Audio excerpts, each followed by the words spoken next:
阿恩·斯洛治喺執教利物浦嘅首個賽季就帶領球隊攞到創紀錄嘅第20個頂級聯賽冠軍，但呢位荷蘭教練究竟做咗啲乜嘢改變，令佢哋成為聯賽冠軍？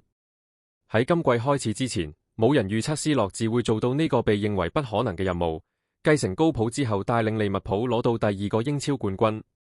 從斯洛治低調嘅介紹記者會開始，佢幾乎喺每一方面都顯示出同前任截然不同。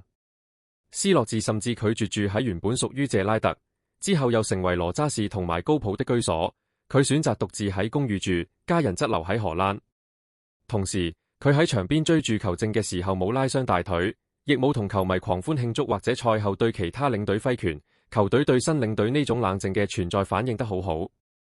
不過，唔好將呢個誤解為佢唔願意做出不受歡迎嘅決定，因為新教練喺執教首場比賽時已經表現出嚟。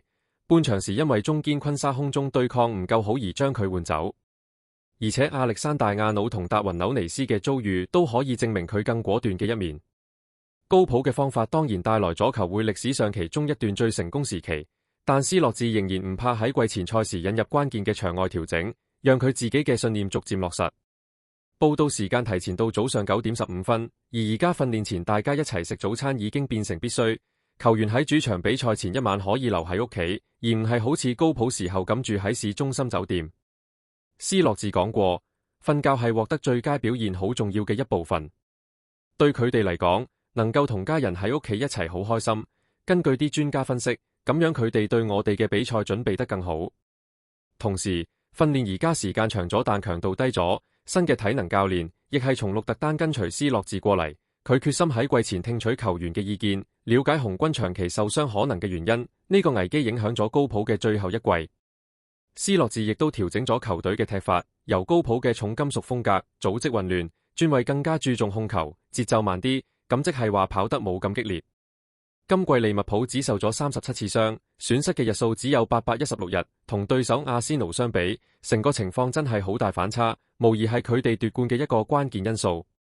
另一個改變就係每日會議會即時俾每位球員回饋，講述佢哋訓練或者比賽日嘅表現。呢位對提升非常執着嘅教練，斯洛治非常重視球員嘅位置感，即使係基本嘅訓練環節，佢唔再係單純熱身，而係變成訓練課程中不可或缺嘅一部分。其實，當斯洛治離開訓練場返到佢嘅公寓時，佢仍然會回顧當日嘅訓練或者重溫比賽細節。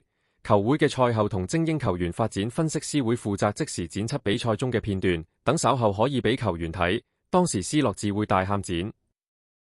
斯洛治嘅自信唔係咁喧鬧或張揚，佢對自己嘅方法好有信心，因為呢套方法喺飛燕諾同阿爾克馬爾都有效。重點係個別訓練，以最大化球員嘅位置感同潛力。佢將加分比放喺利物浦防守中場嘅做法，係一個高明嘅決定。今季只有韋斯咸嘅雲比薩卡截斷對方傳送更多次，而且佢亦將沙拿放得更闊，右閘同8號位離佢更遠，咁樣就可以創造更多空間。